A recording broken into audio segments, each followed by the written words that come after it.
Hello, hello, hello, everyone. Welcome back to another episode of Kimbology. And it's your girl, Kimbo, the blazing sensation, aka the traveling chafing queen, aka the girl that annoys you on IG, aka Kimbolina, aka daughter of Pujanat, aka slayer of poles, aka mother of Georgie, aka sexy stir fry. Hey, it's Senya, mother of dogs, the humble part Kiki, auntie of all aunties, the Kimbo, Carmen San Diego Ho, the Puerto Rican connection, the Pitbull dog whisper, the mixed kid, hey, the mental health advocate, and the I don't follow trends, I make my own trends.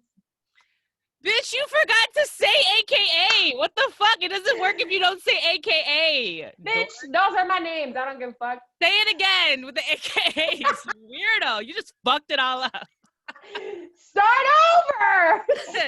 You're going to do it again. You're going to do it again because it's funny. You're an idiot. I love you. We're best friends, so this is just us normally talking and, you know.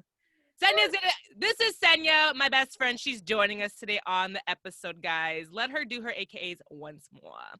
Really? I really gotta read. Yes! Fucked it up. You suck. Okay, this is Senya, also known as Mother of Dogs, Humble Bar Kiki, Auntie of all aunties, Carmen San Diego Ho, the Puerto Rican connection, if you know I connect. The Pitbull dog whisper, I am the mixed kid. And I am the mental health advocate, and I do not follow trends. I also am known as I make my own damn trends. Oh my God, Lord, the ghetto. She don't even know how to do it, y'all. She the one that asked me to do AKAs, and she can't even do them. I'm done. I'm actually done. You don't even know. You don't listen to Jesus Zamero, do you? You don't even know who them niggas are. No, good girl. I'm on the friend zone and getting grown, bitch. I started this other podcast I was going to tell you about. Manifest Her. Girl. Yeah, we got so many podcasts that we talk about. So let's talk about yours. I know. It's just, part of the business, girl. Okay, so you guys, that's Senya. She's my best friend, and she's joining us today on the podcast. So yeah, we are both huge travelers. She actually really inspired me to do my backpacking trip when I just got up and just fucking left for 3 months and saw the world by myself. She inspired me very much for that. So I was like, you know what? I'm gonna have my homegirl on. We're gonna talk shit. We're gonna talk all about travel. That is what we love to do. So it's the Travel Queen episode. Yeah, so we've been friends now since, I don't even know. We've been friends for since high school, actually. 18, I think 18 or 17. I don't know. And bitch, you about to be 32. We've been through it all, girl. You old ass. Yes, we've been friends since high school. Senya was a fucking cheerleader. Bitch, I was the ghettoest cheerleader of all. I know, she was super good. No, you actually were the type of girl though that got along with everyone. I was kind of that little bit awkward, weirder girl in that sense, but I was cool. I wasn't a dork or anything, but I was just there. You know what I mean? And you were a fucking cheerleader. You were friends with all the popular bitches or whatever you want to call them. And then you were also friends with all the ghetto ass, fucking thug nigga ass motherfuckers. And I was just all right, girl. But you were able to kind of float between the little groups and shit. I'm flexible. Yes, you were. And so yeah, we've been friends all since then. But yeah, we've been through so much, girl. It's been what? I think I feel like we started getting close our junior or senior year of high school. Yes, we had something together. We had a class together. We had a class, and I was like, ooh, I fucked with her. She's so cool. And then we just got really close. Do you remember the class? I don't remember the fucking class because she's really smart too. Senya's she was in all the AP classes. I was an honor student, but this bitch was an AP and all sorts of shit. I was just girl, I don't know what the fuck is going on. So I forgot what class we were in, but that's when we got cool. Yes. Yeah. But we're gonna, we're all gonna, it's just gonna be fun because we're gonna be kicking it. This is what we always do. We talk the shit. the shit. We were on the phone call earlier today too, you know what I'm saying? So like, this is just us talking. So yeah, thank you guys for joining us today on, oh my God, I didn't even say what episode number and I didn't even do my countdown. What is it? Anya, I gotta do Teach me some it. Thai. Come I know, on, I mommy, gotta teach do me some it. Thai. Go ahead, go. So this is episode 10. Woo! Episode 10. Episode 10. Episode 10. So nung song sao si ha, hok jet bet gao, sip. Yes. So if you're watching the visuals on the podcast, you guys can see our beautiful faces. I got as Puerto Rican as I could today and dressed up Puerto Rican for her. Fuck you, bitch. So I was like, let me go ahead and get Puerto Rican. Look at that. I got that huevos in my ears. Huevos. Done with you. You know what I'm saying? My DuckTales shirt on. All for you, Sen. All for you. So yes, thank you for joining us today. Let's just dive on in, shall we? Let's go into our first segment, our weekly segment, which is sexy sustainability. We're gonna talk about thrifting, guys. I want to talk. Yesenia is a huge thrifter. Take it away, bitch. You love thrifting, don't you? Yes. I feel like people make fun of me all the time for it, but I be fucking snapping with some thrift shit. So my store that I'm gonna shout out all the time is Village Discount on Milwaukee and Logan Square. In Chicago.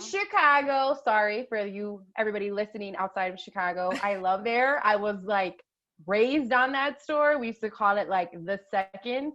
We used to go there and second. What kind of ghetto ass? What? Yeah, girl, it was ghetto as fuck. The second. We going to second to get some clothes for school, guys. Bitch, it was better than Mega Mall. And if you're from Chicago, you know what the Mega Mall is. Oh my God, the ghetto. So I don't know. My mom just used to take us there, and I just love going there. I just feel like you always find like original pieces. Like, yeah. I don't want to look like what everyone looks like with the shit they bought at the store. And why not like save clothes? Because when you don't wear clothes, they just pile up and they throw them in like a pile. What is it called? A landfill? Yeah. So it's a waste. Like, why am I going to spend all this money on something I'm going to like wear maybe 5 times and then throw out? I've been getting shirts for like 20 cents and shit. Like, yeah, it's 20. Come on, 20 cents. Yes. If you go to Village pinch and pennies, they always have sales. You got to look at the tag. Yeah, they have color of the tag. Yeah, the half day sale. So I really enjoy it, and I don't know. It's kind of like therapeutic too. Like, I like going to thrift and like looking through all the stuff. It just like feels good. You know what? Thrifting is life upon life. I do love thrifting, and yes, I do. If you want to be sustainable without doing the most, go thrifting. Honestly, that is going to help the planet. You're reusing, you're repurposing things. Like she said, these are just clothing is all just, you know what I'm saying? You can reuse this, you know, and like somebody's old shirt or sold sweater is your new sweater, your new shirt, right? So, and it's cute, and like, you can get real creative, you know, like there's a lot of these like, you know, boho chic vibes you can get with like mixing and pairing. Fucking this scarf that I'm wearing on my head is thrift. 100%. Yeah, it looks beautiful. It's thrift. Thanks, boo. It's thrift. Yeah. And like I recently, because I love sustainability and repurposing things. So yeah, I'll go to the thrift store. I will like, if I see old parts of lamps, cause you know, I'm starting, like I do the whole, like making lamps from the bottles and things like that. Like I'll buy that. Like I got a huge lampshade for like $3. And if you guys don't know, lampshades are quite expensive. They're actually like 15, 20, 25, they could be really expensive. The shade, just the lampshade. So I was like, well, fuck, I'm gonna go to the thrift store and get some lampshades, repurpose them, spray, art graffiti them all cool and shit and fuck it up. And like, yeah, it's so much better than, you know what I'm saying, buying a brand new one when you can just repurpose things, you know? And like you said, yes, all these clothing and things like that, it's gonna go right in the landfill. You can't recycle your fucking clothes, guys. Yeah. You guys, oh my God, Sen, I need you to watch this one show on Netflix. There's 2 actually. There's one show called Broken, and there's another show called Rotten. These both shows, they're kind of like the same show. I don't know why they're like 2 different things. Maybe just 2 different like companies or different filming companies or whatever, production companies. But they're basically the same thing. Like, I think Rotten has a lot more episodes, but it's all about sustainability, and it's like showing you like how like, I don't know, they go over like how fucked up the Coke, like how fucked up chocolate is for the economy in Africa Oh and my Ghana. God. They show you how fucked up like what was it, peanuts, and how that's ruining the plant. Like and then they were showing, and then of course they were talking about plastic. They were talking about plastic, the like my hated, I fucking hate, plastic water bottles as the bane of my existence. I hate them. And like they talked about how a lot of these plastics, they tell you that they're recyclable, and they're not. They're actually not. So like the containers you're buying for your salads, like all those green, like all those containers, and um those aren't recyclable, because the thing is, like, only a certain type of plastic with like the weight in there can actually be molded and repurposed again to mix with other Oh plastics. wow. Not every plastic can do that. So like there's this huge it's like huge, like, because China was buying our garbage for a while, and they were buying That's our crazy. plastic, and they were like selling. Yeah, it's like this whole thing. I can have a whole episode on it, honestly, but I was like high boots.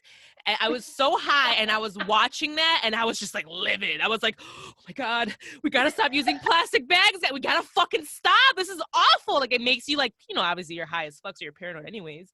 Bitch, when I tell you, I am thinking twice about everything I buy now. Everything. We are I think like taking our planet for granted. we really Like are. majorly. Like, I mean, you could tell, like, even with global warming, with the weather changing, like everything is changing. Side note, I reuse my plastic bags for poop bags for my dog's poop. So Me too, for Georgie poop, for my little okay. Right. I mean, the thing is, like, single-use plastics and single-use, those are the worst, because then, like, they're literally called single-use because they only have one Yes. fucking use.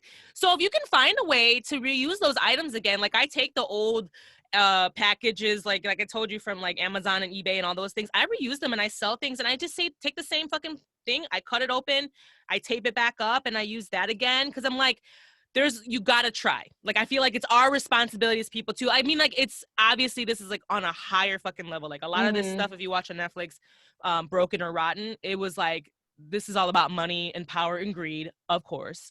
But we as people too can be accountable. We can make our demands less by not using plastic bags. And it sucks because now with COVID, everyone's saying like, oh, you're not allowed to bring your own Yeah. you know what I'm saying? But you know Because what it's I've done? spread. You know what I've done though instead? I know this is like super like a lot, and you guys are gonna be like, Kim, really, you're doing the most. When I go to the grocery store, instead of having them bag it, when they you're pricing out your items or whatever, and they're putting it in the bags, I just put it right back in my cart. And in my car, I have all those reusable bags in there. So I'll just put the items from my cart and I put them in the reusable bags, because that's the way I can try to like not have the plastic bags, but still abiding by the COVID rules or whatever. So that's something, you know what I mean? It's really tough. I mean, not really tough, but it's something that we can do, because that shit made me like, girl, I So was man, heavy. do you, because this is some fucking Puerto Rican ghetto shit, do you reuse your like butter containers for fucking Tupperware? Bitch, we did that growing up. Butter Like the like country the butter. margarine, Yes. the country crock. Oh, girl. I mean, back in the day when I used to eat that shit, my mama used to put it yeah, girl, all that shit, all that. We used to Yeah. fucking take right now, because we use it for our cat food. We'll take those plastic containers and we'll reuse them. Me and my sister will give each other cat food and things like Or that. the pasta jars too, like the Oh Prego pasta. I yeah. reuse them too. So Oh fuck yeah. Anything where you can like, I mean, obviously, like if you buy packaging, if you're trying to figure out like, well, fuck, what is it that I can do that's not gonna be harmful and I can still buy things, because like, unless you go to a store that actually is what they have, those stores, they talked about it in the fucking documentary, but where you can go there and everything is just like out, and you bring your own containers, you fill up things. Obviously those are a little bit more hippy dippy, they're hard to find, like I have to do some more research. But yeah, you can glass, you know what I'm saying, glass bottles and things like that, jars, those are reusable. So if you do buy things and they're glass, try to find a way to reuse them for stuff, because that's another way you can make it not single use. yeah. And it's easier to, I think glass is easier to recycle as well. Plastic is is just the shit. It's horrible. Plastic is just the devil. It's the devil. Yeah. And I literally had to explain that to my mom then, because she wasn't getting it. And she's like, you can recycle. I'm like, Mommy, no, you cannot recycle these water bottles. Like, no, you can recycle. It's okay. You can recycle. It's okay. I'm like, no. I'm like trying to explain to her, and Yeah, you guys, I have an Asian. I love your mom. That is the way my mama talks. Like she's got stubborn ass. They always be making fun of. I'm like when I imitate my mom, but that is her. And she's so stubborn. I'm like, girl, listen to me. But I'm happy. You are so good because like this bitch will fucking wear one thing, wear one shirt, and then boom, throw it in a bag for thrifting or to donate. She's like, I'm about to donate. I'm like, I literally, like, I forgot what it was, but, like, I asked you for something. I'm like, Sen, do you have that one jacket or coat or something like that? And you were like, no, bitch, I already donated it. I was like, the fuck, you just bought it? Or, like, I just gave it to you. You're like, no, I already donated it. Yeah, I am a pretty huge donator. Yeah, she fucking donates her shit, like, right away. She doesn't like clutter. She's like, yeah, like, get rid of it. I try to reuse stuff as much as I can, but, like, when the thrifting's gone thrift, it's time to donate. So yes. So I knew you would appreciate that because thrifting's the shit. I had to check it out. I need to watch it. I need something to watch, so that's good. Those are really good, and they really help you feel the weight of the heaviness that's going on with this planet. So I really highly recommend those. I'll remind you and send it to you later, and I'll put it in the show notes, guys, of which ones to watch because I want to support it because it's really important content to get out there. So that was sexy sustainability, guys. So that was it. And we're gonna move it right on along into our main topic, and that is traveling. Hey. Yes, travel. So, you guys, this is gonna be more of like I'm gonna ask questions for Sen, and I'm gonna have a list of questions, and then me and Sen are both gonna answer them and give our perspectives, and just talk a little bit about our experiences traveling, because I know that that's something that a lot of travelers out there will resonate with our stories and our experiences overseas and things like that. So I'm just going to start and dive in and start with just the first question for Senya. Senya, how many countries have you been to? I have been to 40 countries. 40. I'm dying to go to another one, but fucking COVID. But I've been to 40 countries. So this has been a hard time. If you are a traveler like Kim and I, this has been an extremely hard time to be stuck and not being able to get on an airplane to go somewhere like other than the U.S. Yeah, it sucks. Yeah. I've been to 34 countries. And yeah, you started earlier though. Like Senya was like in college. So she did her study abroad in Budapest. Yeah. So she lived in Budapest for 6 months when she was studying for college, right, in school. Mm-hmm. Yeah, so that kind of started your love for travel, right? When you went to actually my first international trip was when I was 16. I was dating a Colombian. Don't you remember, Steven? That's right. I was dating a Colombian. His mom was getting married and she's like, I'm gonna get married in Cali, Colombia. And she was like, you should come with Steven, her son. And I'm like, I'm 16. You know what I mean? Like, I'm a child. Yeah, like, what so she fuck? like talked to my parents and I went, and actually that's where I fell in love with travel, but really like falling in love with the backpacking was in Budapest. But yeah, my whole entire family was freaked out. They're like, I can't believe kidnapped and like. Did you go by yourself? I did. I went by myself with his mother and him. Oh, so you went with them? Yeah, I went with them. Okay. So cool. I like stayed with this family. But that was like my first international trip. But that's amazing, though. I was 16. Yeah, that was amazing that your family just said like. Oh, my mom was like, you guys, Senya had the like cool high school experience because she got to party. She had, she got to go and party. Her family was like, her mom and parents were kind of like lax. Like they let her like invite her friends over, have parties and things like that. Bitch, that wasn't happening in my house. No. My daddy was like, my house was the party house. Yeah, you got to party and shit. I had to sneak around and say I was with my sister and, things like that to get around and do the fun things. So, yeah, I can't believe that. That's 16. That's quite young. For me, I went to travel really young. My first place was Thailand because my mom, but I was with them, and it was my mom's, first home. She's born there. So it didn't really feel like I was traveling because I was going with my family. So yeah, my place was Thailand. But Colombia, I still haven't been to Colombia. I want to go. Bitch, I want to go back. Let's go. I want to go to Cartagena and dance. Yes. I think that's a cute place for us to go for like maybe a girls trip or something. I don't know. Yeah. I'm down. I'm so down. if But you yeah, ever can travel. Budapest is when I fell in love with backpacking, and that kind of like started the whole like solo travel backpack, the thing that we like love so much, you and I. Yeah. How old were you then when you started backpacking? Um, I was 21. I was 21 and I went abroad and it changed my life. I mean, that was the best like time of my life. If I can choose any best times of my life, it would be that time. When I you were mean, living all I abroad? did was go to school in the week and I would travel on Friday to Monday to a bunch of countries with like my two roommates from Budapest and party. Like, oh my God. If I can tell anybody listening to this podcast, even if you're young, like study abroad, or if you're going to have kids, encourage them to study abroad. It will change their life. Like, you see the world completely different. It was so much fun. It was so much fun. I love that said. I love that you said that because I think it's super important as well. I do love that. I feel like all other countries but us encourage like their kids to Mm-hmm. do gap years when they're in between high school. So a gap year is like the years between high school and college or university, and it's a gap year that you just choose to just take off. And then most of these young European, Canadian, Australian, travelers will just travel the world for, like, I mean, Yeah. mind Like, you, they I get literally it. take a year to do it. Their They, parents are like, yeah, go live your life, you know? I love And it. I my think it's parents such a were good like, move. yeah, if you got the money, like, Right, I was gonna go say, ahead. I was You got like, the I money. mean, it's VV Caucasian because it's Yeah. like, bitch, what kind of fucking money y'all thinking we got?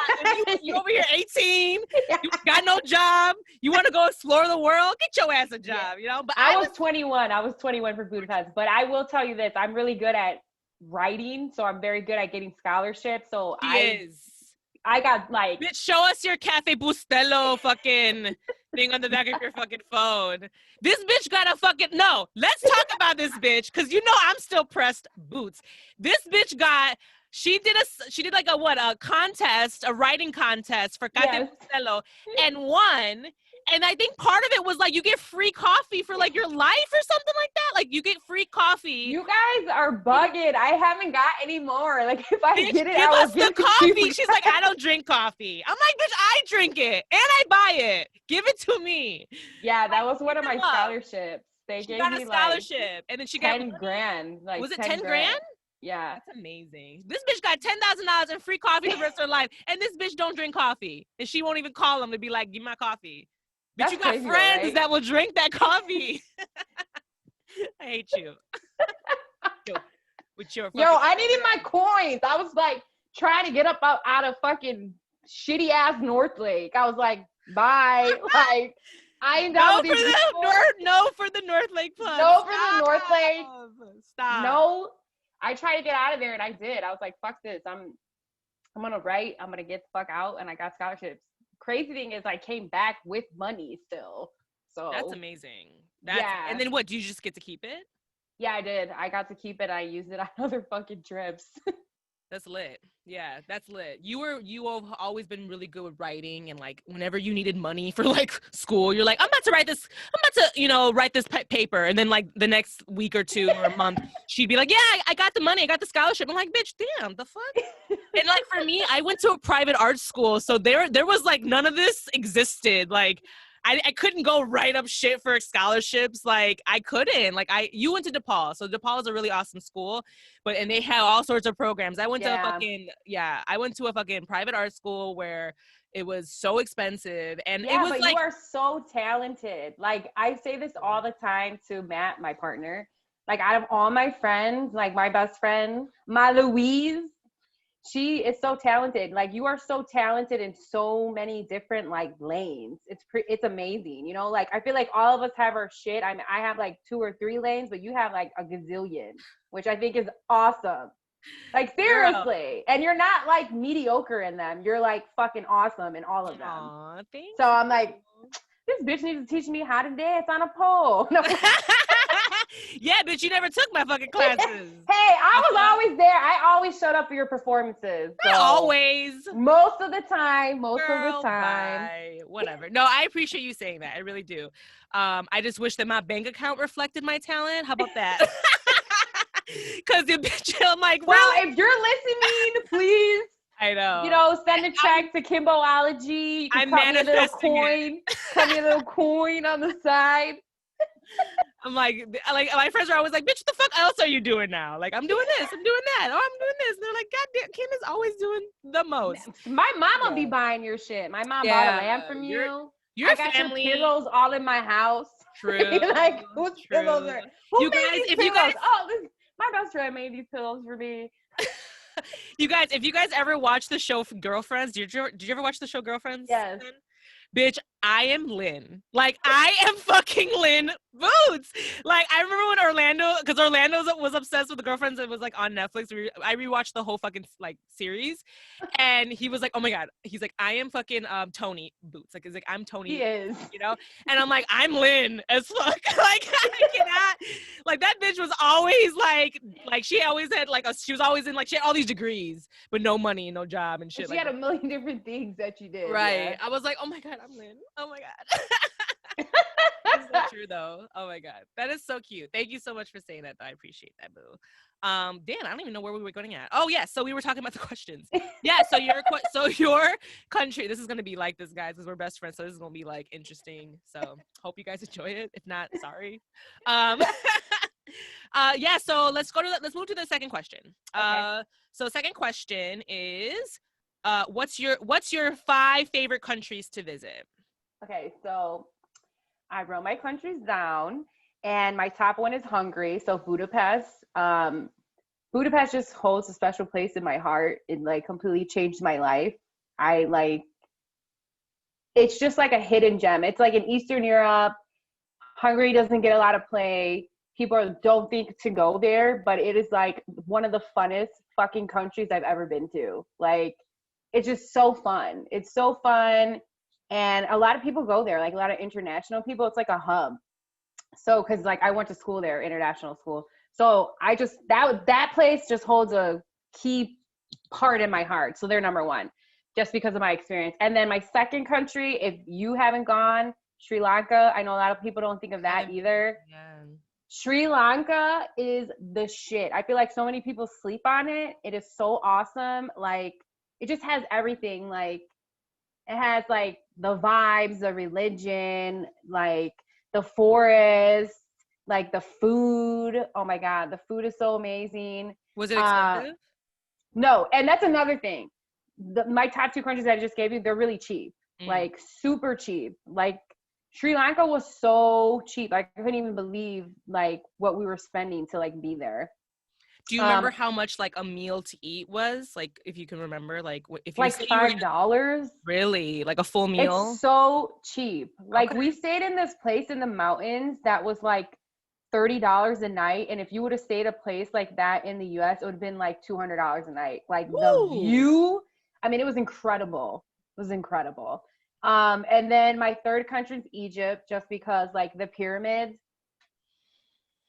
I like have seen a lot of like places, not like being like stuck up, but what I'm saying is like I've seen a lot of things in a lot of countries, but the thing that took my breath away was the pyramids. Really? Like Egypt, like it's just like fucking crazy. It's like you're stepping in, like Time machine. You're stepping into a history book, like legit. You're just like, wow.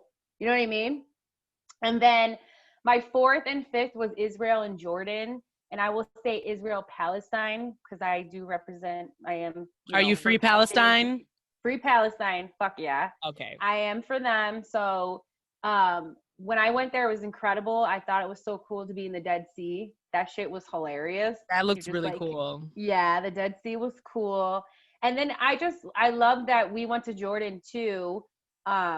Because I just feel like a lot of people don't go to the Middle East. Like, everyone's so fucking scared of the Middle East. Hence, like, why I have Arabic on my hand. And I just want to change that narrative. Like, legit, when I was in Jordan, I felt safe. And the craziest thing is, out of all the countries in the world, Jordan has the most amount of women in their government, like in the leadership. Really? It's mostly all women. So, like, everyone thinks like, because they're Muslim and they cover their head and wear hijab and all that it's like, I don't know how to say it in English, I guess, like very patriotic or a patriarchal, whatever. Mm-hmm. I would say in Spanish, machismo, but it's not Mm. like that at all. Like women like are all like in the government. So it's crazy how people like view the Middle East. And then like if you're there in certain countries, it's different. So I really liked Jordan too because it really showed me what is shown to me on TV is not true. Oh my God. So And Jordan is where that one, like Petra, was it where like Petra is, oh yeah. girl, that And I shit, think I know that shit was amazing. I couldn't believe I'd seen bitch. it. I Oh feel my so God. blessed to even have the chance to go and see that. Like I'm blessed to even have that chance. Mm-hmm. And the reason I like Israel and Jordan as 4 and 5 because for me it was a huge learning experience. The reason I have them up there compared to other countries is because of the learning of Christ and like Jewish and Muslims. And I feel like going there and like learning the history and hearing both sides, it's cool. It was like, wow. And I remember like we did this tour where we like walked the footsteps, they say, of Christ when he was like getting crucified. And I just like bawled my eyes out, like, wow. Bitch, Like, that's fucking like what? yeah, I'm like, You're I'm walking stepping where into, fucking Jesus walked? yeah, like Not in no biblical Kanye, you know? times. Like, Had no I, Kanye, Jesus. no. Yeah, no Jesus walks. Right, no But Jesus yeah, walks. no Jesus walks. That But motherfucker. yeah, it was just crazy, you know. I was like the same thing with Egypt. It was like stepping in history, but stepping into like a biblical time. It was insane. That's And so it cool. was a learning for me too, because like when I went to Israel, I wanted, you know, and I will call it Palestine too, because it also belongs to them. Mhm. I met people from both sides, and it was very interesting to hear both of them talk about, you know, what's going on there. So Mhm. it was cool to like be a student. That's what I will say. I was like so happy that I was a student and learning something that I didn't know anything about really. So That's so dope. That's really dope. I'm pressed because all those countries you mentioned I haven't been to yet. Like I'm so mad because like all those countries are on my bucket list too. I just haven't been to them. But but I yeah, feel like you've been to a lot of Asian countries that I haven't I was been gonna to. say like Yeah. my five favorite countries to visit. Obviously Thailand, because that's that's the homeland. I gotta pay homage. Mhm. Thailand is lit. Not only is it just my mother's homeland, but it is actually like an amazing country. It Like is. It is beautiful. it's beautiful. The food is fucking delicious. It's so fucking cheap. If you want, it depends on the experience. If you want that city, that bustling city vibe, go to Bangkok. If you want the jungle, the elephants, go to Chiang Mai. If you want the islands, the beautiful fucking like weather and the island life, go down to Phuket. You know what I'm saying? Like it has everything. Pee It's pee pee. pee. Sorry, I don't know. Pee pee bitch. No, I'm just kidding. But yeah. No, seriously, I'm biased because of being Thai and everything, but it's just such a really beautiful country, and it's just so special to my heart. It has everything. So Thailand's number one. Second is Rep your mama, girl. You better rep your mama. okay. You know it though. Okay. Yeah. So the second one is Japan.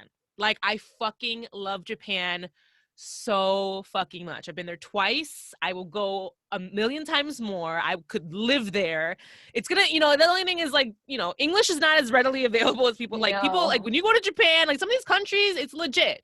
You can't it's hard to find people that speak English, in some of these countries. So yeah, Japan was just like the food is so fucking good, and it like the sushi is just like, oh my god, the culture, it's so different from here. Like, the Harajuku girls, Tokyo, Kyoto, Osaka, like, Kobe beef, it just has so much culture and it's enriched there, and the people are so nice. Like I don't care what people say, but like I don't feel the racism there. I don't. Mhm. I don't. Mhm. Now Like I'm a as a traveler. black traveler, you didn't feel racism. No, I'm a foreigner.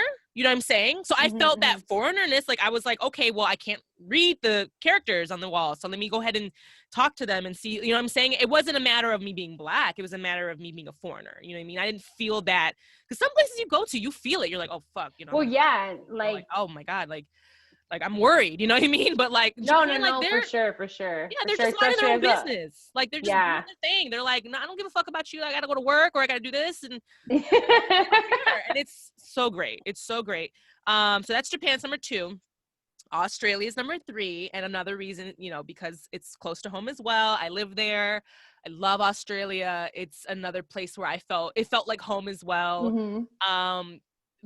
That's where I lived, in Melbourne. And it was just fucking dope. The food was great. The people were really nice. I made good money out there. The living wages are higher than America. It's just an easy lifestyle. Everyone's real chill, like dead ass, like going around, just walking on the street and seeing people laying out in the middle of the park just for doing nothing is like normal. Like, I feel like in this hustle and bustle city life, you're like, why are you, oh my God, who has time to lay down and rest? Like, who has time to relax? Like, you're like, oh my God, you know what I'm saying? Like, there it's just like an easy, no worries, that type of vibe. So I do love Australia. That holds a huge place in my heart. I went to a lot of the different places there, the Outback. I know. I wish I had more time with you when I went to visit you. I know. Yes, Senya came. She visited me when I was living there. She went to Melbourne. And yeah, she spent. How long were you there? Oh, like a week or so. Like a week. I got to see kangaroos because of Kim. Thank you, Yeah, she Kim. got to see kangaroos. And did you take you to eat kangaroos or no? No. I don't know. I feel like when I got there, I was so exhausted, and then we went to like this show. We went to the pole competition. Yeah, and then I was like, I really want to go. I'm like, I'm literally gonna die. I just flew like 26 hours. I need to go to sleep. I know. You were a trooper though. You were a trooper. I did. I went out for a little bit. I bought her a ticket and everything. I'm like, bitch, you going? I want to see this. Like, I love you, but you going? And then she went there and she's like, bitch, I gotta go. So I I was like, go ahead. I'm gonna stay. Here are my keys to my apartment. Go to sleep. Go to sleep. So yeah, that was great. I know. We had a great time out there. That was a great time, and the koalas. Australia is number 3. Amsterdam is number 4. I love Amsterdam, and I feel like I didn't get enough time to really appreciate. I went to fucking stupid London, which I'll talk about later on, and I spent more time there, and I really should have spent more time in Australia. Amsterdam, yes. Amsterdam, yeah. And at the time, I didn't smoke weed, so I was just about to say, that's crazy. I didn't smoke weed at all, so I went there. I went to see the sex shows and do all that other seedy shit. The red light district. The red light district. And then I was couch surfing when I was there. So I was staying with another pole dancer for free. So I kind of she was like really cool. So I like did things, and she had a kid, and she had a partner or whatever. And like, I just didn't, when you're smoking, and then for the first time, I'm like, I'm not going to smoke with a complete stranger. Like, I just feel safe. You know what I mean? I feel that was like pre-medicate Kim. Yes, 100%. Pre-medicate 1,000%. Yeah, I was just like not here for the marijuana, but now I am. I'm 100%. Yeah. So I went there. We totally switched places, bitch. Yeah, I know, because this bitch used to smoke weed, right? She used to smoke. She was all about that Medicaid life, and now this bitch is like, my sinuses. I can't with the smoke. Like, I can't with the fucking, my nose. I'm like, okay, auntie said. Grandma ass, vieja over here. Yeah, we totally switched. But I want to give it, I want to go back because I want to, and it was just a beautiful country. Like, it was beautiful. It is. So it was really special, and I really want to go back and give it its credit because I feel like I didn't give it enough love, which it deserves. It's a great country. And then my final pick, I can't choose. I was like, oh fuck, but I love this country too. Wait, I love this country. I was like, Belize and Fiji for me are like neck and neck. Bitch, I know you should totally pick Fiji. Like, Fiji was fucking, but I had a good time in Belize as well. But Fiji was one of those places where you're just like, oh my God, I can't believe I'm fucking here. Yeah. You're in these islands. That shit looked picturesque. Oh, Fiji was just like phenomenal. And so like when I lived overseas in Australia, going to Fiji from Australia is like essentially going to like, New York. No, going to like Dominican Republic or going to like the island. Okay. Yeah, going to like Puerto Rico. In terms of like the plane. No. It like as for I always do that. I always like my hands are all over the place. Guys, if you're watching the visuals on YouTube, like I use my hands a lot, so I'm like smacking things. So no, yeah. Like it's like essentially like if you were gonna go to like Puerto Rico or like, things like that. That's kind of like how, it feels. So it's one of those Australians would like go to regularly. It's not for us. I feel like it's a bigger thing because it's so far and it's like super like, like off in the little island in the middle of fucking nowhere, So when I was living there, I'm like, I gotta go to fucking Fiji. Yeah. Papua New Guinea, But bitch, they actually still eat people there. So I was like, maybe Oh not. my God. Yeah, bitch. Like Papua New Guinea is not like Like, do they have a huge tourism there? Or no, like, that's the thing. Like, that's probably why, bitch, because be eating yes, motherfuckers. They I ain't be know. coming And back. now, mind you, like, hey, at me, like, come at me if you're from Papua New Guinea or if you have family there, and you're like, bitch, hey, actually, it's not like that. Whatever. Let me know, because I wanted to Somebody's go. gonna come on and say, I'm gonna eat you, bitch. I was like, because when I heard that shit, I was like, well, I'm not fucking going there. The fuck, like, because it's What like is it? It's called like cannibalism, right? well, it's Like, still very indigenous in a sense, you know, like it's still a very like everything's still grassroots, like there's but still that's so crazy because indigenous usually eat like animals. I don't they like. do, but it's like I don't listen, don't come for me, don't quote me because I don't know the culture, but like when I was there, it gave me this sense of like it was a sense of like hierarchy, like if you're you know like if you're a tribalman or whatever, and you're trying to form a sense of like this is my tribe and we, you know, like I don't know it, girl, I don't know, I didn't go, so like but I was told that that's actually something that still happens there, so I was just kind of like, well, nah, you know. So like yeah, that was something I did want to do though, because it's such a like unique place, like, you know, like, oh my god, like going to Papua New Guinea, that's fucking cool, you know. But Yeah. I wasn't trying to get eaten, so but yeah. But Belize is like some place too that I feel like I can like retire and like live there. It's expensive as fuck there though. expensive as fuck. Oh So my, expensive. I was surprised, bitch. You went before me, right? Yeah. You That's didn't when tell me I how did fucking Central America, expensive. and then remember you were like, I'm gonna do Central America. Yes, that's right. You didn't tell me though that because Yes, you I couldn't. did. I was like, Key Hawker, like Belize is expensive as fuck. You probably forgot, bitch, because you went to several But of the countries. you went to Key Cocker. I was at San Pedro, the other island. Yeah. And you That were shit's doing more still backpackery. expensive. You were doing more backpackery though, maybe. I don't know. Yeah. And Because you were there with Ricky, yeah, like he met you. Yeah, I was just yeah, backpacking by myself. So yeah. And you met a friend or something, I think there, right? Or no? yeah, my friend from London. Yeah. Yeah, I mean, aside for like the money, like being expensive, it's still a beautiful country. But yeah, I think maybe Fiji's probably higher than Belize then. Yeah, bitch. Fiji's cheap. Fucking Fiji's way higher. Yeah, Like, Fiji's cheaper and amazing and beautiful and yeah, like yeah. And it was so crazy because like when I was there, right?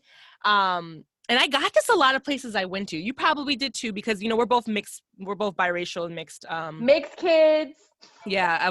If you guys heard her whack ass AK earlier. Bitch, you are a mixed Oh kid too. Don't, bitch, do not add me with your hashtag biracial families. That's right. Okay. You mad? You mad though? You're mad. Be mad. No, but when I was there and like they were like, oh hey, you know, they all thought I was Fijian. Like they all thought I was a local. Like I don't even know what a fucking Fijian looks like. they look like me, bitch. Like I was there and they were like, oh, are you, you know, like, are you Fijian? You from here? Like your family? I was like, oh no. Like, but like I looked around, I'm like, oh bitch, I look like everybody here. The fuck? Like they look like me. I was like, oh, okay. And it was cute because when I said, I was like, oh no, I'm from America, I'm from Chicago. They're like, oh, Obama. I was like, yes, Obama, that's right. It was They're really like, bitch, you black. right. It was cute though. It was cute. But it just That's shows you cute. kind of like, you know, because I'm black and Asian, so like it just shows you kind of like like Fiji. Okay, so Fiji is a little island off of Australia, but it's like, you know, Africa. The migration, like the migration. Right, how like so basically I'm just guessing. I mean, but also Pangea, you know, when back when the Pangea, when the landforms all broke away and like, you know, they became like what they are. I'm guessing that like that broke off a piece of like maybe Africa or something, and then like the Asian people came and like they integrated and eventually made me, you know. So like Yeah, because they looked, you know, like me. So I was like, that's so cool. Like that's so fucking cool that I can go halfway around the fucking world and see people that look just like me. It's like, wow, that's amazing, you know. like we're connected more than people think. Like we're so connected. Totally. So I think that that's a perspective you only will get when you are out and you're traveling. You get for yourself, because like it's so easy to like be in your little bubble of where you're from and, you know, only see the world from what you see on social media and like what the fucking news is telling you, the ghetto. But if you're out there and you're seeing it for yourself, like there's no height, you can't deny it. Like you're like experiencing it firsthand. You're living it. You're living it. Yeah. So your experiences will be like completely different from what you've heard on TV or social media and all that bullshit, the news. So yeah. But anyways, those are my 5 countries. Let's move on to the next question, shall we? Otherwise, we'll be here all fucking night because we're best friends and fucking talk our asses off. So yeah, the next question is, what's the most expensive country to visit or that you've visited? Most expensive country I visited is Switzerland. You went to Switzerland? Yes, bitch. Geneva, Switzerland. Fuck you. Yeah, I know. Earlier when you were like asking me these questions, bitch, I had to turn around and look at the fucking map that you bought me and be like, fuck, have I been there? Yeah, I've been there. I can't even remember. You know what I mean? Like, so, yeah, I went to Geneva, Switzerland when I was living in Budapest with my when you're living there, okay. With my roommates.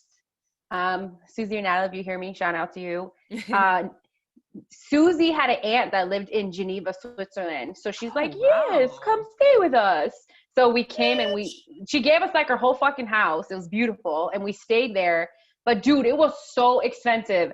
I spent like, the Swiss franc is so fucking expensive. I spent like $40 on a fucking Happy Meal at McDonald's. Like $40 US. Like, wow. Yeah. I was blown away. Like, if you want to travel in Switzerland, you need fucking money. Yeah. Because save your money. Save your coin. Save your coin. What about you? So the most expensive country that I've been to was Iceland. That shit was fucking expensive. Now, Iceland is a huge hub for like, it's like one of those huge layover countries from America to like Europe or whatever. So there's a lot, it's a huge layover country. So a lot of people encourage like, hey, go stop over in Iceland because, you know, we have things. But bitch, it's expensive. It looks expensive. Bitch, it's expensive. Now, the flight was actually cheap, right? So the reason I went in the dead of January. To get there. Right. I decided I really wanted to experience. I've never been to like a country, like going to a cold country before. And I was like, you know what? I want to go to the Blue Lagoon. Like that was on my bucket list, super high on the bucket list. So me and my one friend, we actually looked up prices for like to go in January. And they were like, it was like $300 round trip or something like that. Wow. That's really cheap. But what they don't tell you is when you fucking get there, you know, is that's because they have to like that's because they have to like import everything because they're so fucking everything. far from everything. Exactly. That's exactly what it is. So food, same as you, bitch. I didn't go to like McDonald's or everything, but I remember going to this little pizzeria or whatever, like a small little like mom and like one of those like, I don't know, like it's like a chain, you know what I'm saying? It wasn't super fancy, bitch. And I ended up spending like $70 on like a pizza and like a drink, and like that was crazy? I was like, I'm broke now, like what the fuck, like that's why in Switzerland like we didn't like go out to eat because we're like, what the fuck, you know, we were like backpackers, like we were students, we didn't have money to like sit there like and have a fancy dinner in Switzerland. So did you guys end up going to the grocery store and like buying groceries? We did. We went to the grocery store and bought stuff to make in her aunt's house. Yeah, that's the best way to go about it, man. Because seriously, for me too, when I was in Iceland, it was like buying things like souvenirs. Like usually, I like to like have a little keepsake, nothing crazy, but I do like to get some keepsakes to wherever I go, a country. Bitch, everything, all the fucking shit there was expensive as fuck. I was like, shot glasses? Bullshit. Yeah, bitch. I was like, magnets, all that shit was like so expensive. I ended up buying like a pair of socks, I think, just one. And they were like $20. I was like, well, that's it. That's all I'm getting from here. Cause the fuck out of here, you know? Like, and what else? No, we stayed in the hostel though. The hostel was super fucking cute. I remember that. We shared like a personal hostel, but it was just me and her. So a two-person hostel. And that wasn't actually that much. I remember it was like decent. I think we ended up paying like $35 a night or something like that. It wasn't that bad, but the food and like gifts and shopping, get the fuck. No, it's all the imports. Hell no, never again. I do want to go back because like Iceland was really beautiful. Like we saw the like Northern Lights, the Aurora Borealis, which was just like, oh my God. It's just like one of those moments where you're like, oh, and I remember I took an edible or something because I was like, oh, I want to be high as fuck when I do that. Plus, it's January in Iceland. Yo, bitch, when I tell you, like, it was freezing. girl, the Chicago, like we cold, Chicago's cold. It's cold. But bitch, Iceland winter cold is like brick motherfucking dick. Well, It's it's so always cold. like winter there most of the time. It's cold, but like think of winter, like extra winter, you know what I'm saying? Like the in their summer they do get up to like, I think it was like 60s, I think 50s, 60s Wow. in the summertime, but it is mostly fucking cold. So like good luck with you. If you don't like cold weather, don't move to Iceland. So, Yeah, bitch, that's why I ain't trying to go there. but the Blue Lagoon is worth it. I will tell you that. I will go back. I know, but I'm like, it's so cold and so white. It's very white. It's very Yeah. Caucasian. But you know what? I didn't feel like America colonizer white racism there. Because you know why? Why? This is real ignorant for me to say. Sorry for Icelandic people. Don't come for me. But they all are like related. What the fuck? What do you Because, mean? babe, all of them, like all the Icelandic people are on this little island.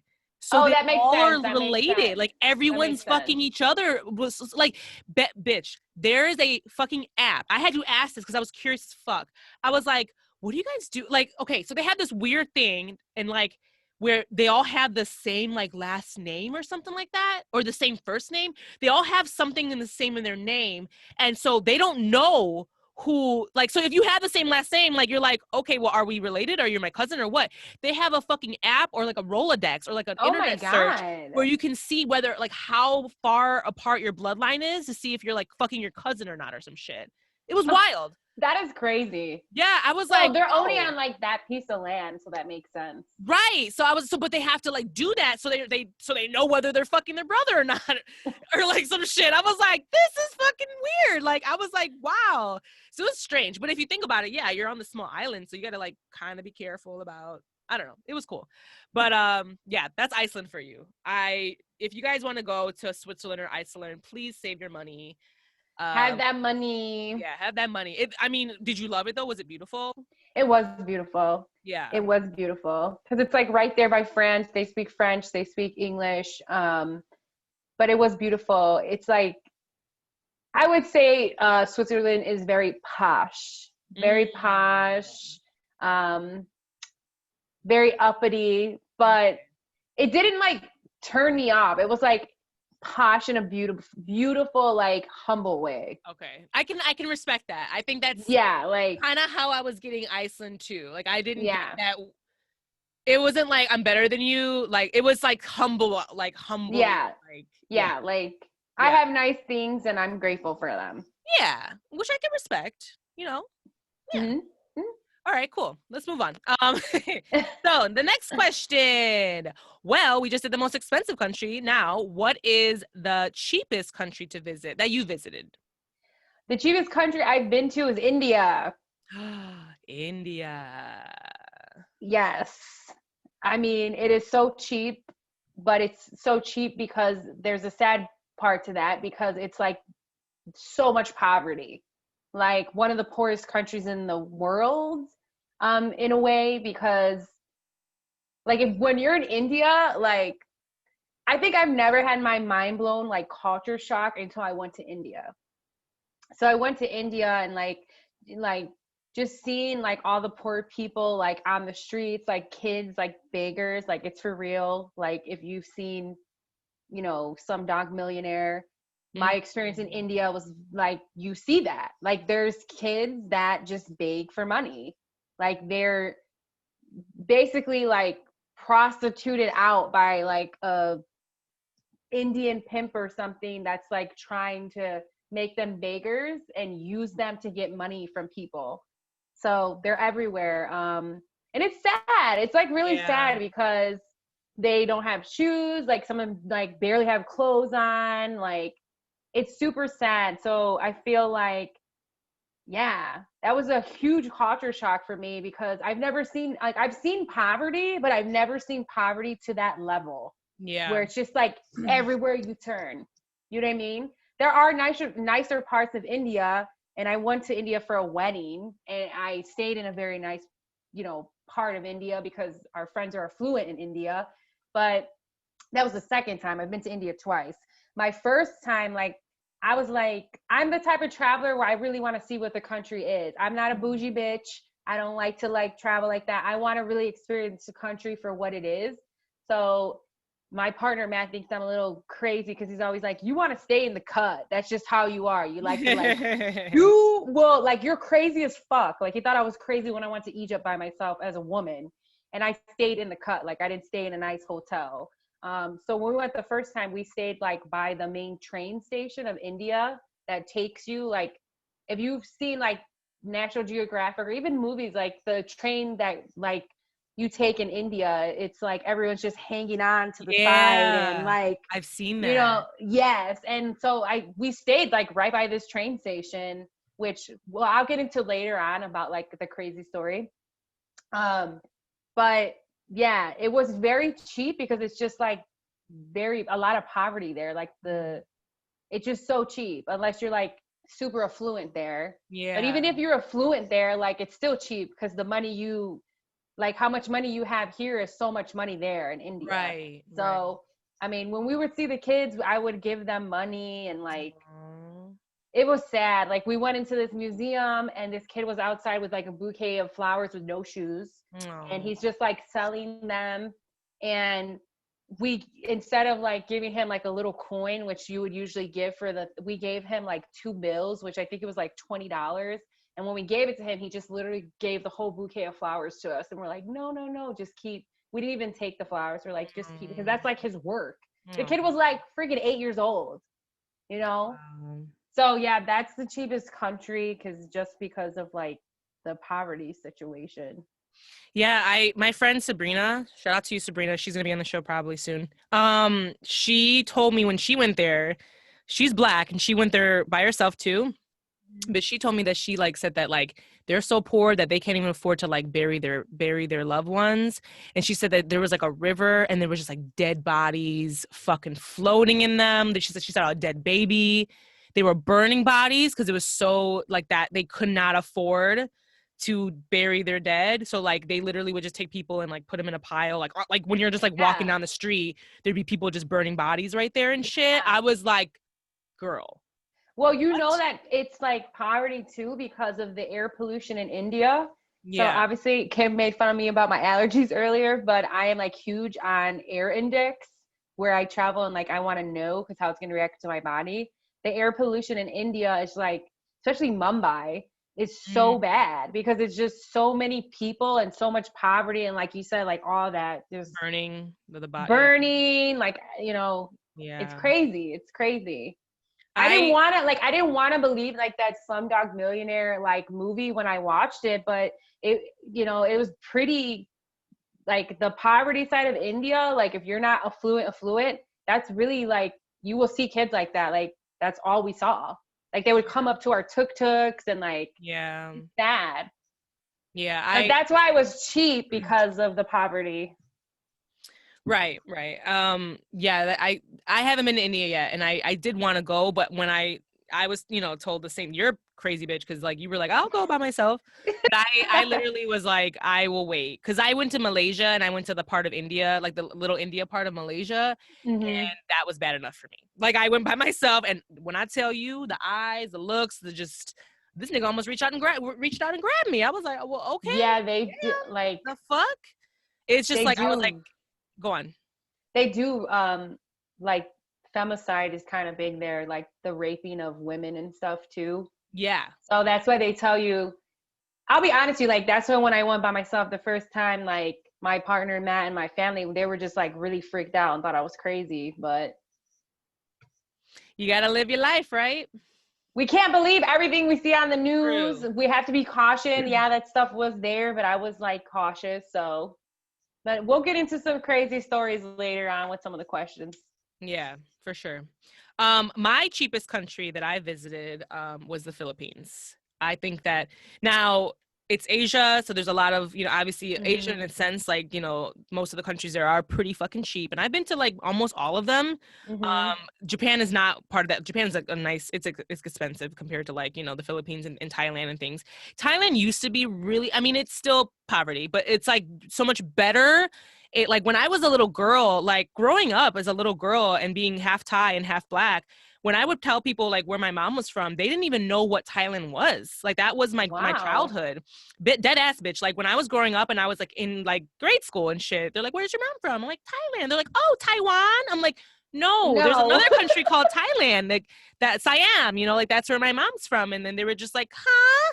But like in the past, I'd say 10 years or so, like the past decade, Thailand's tourism has been booming.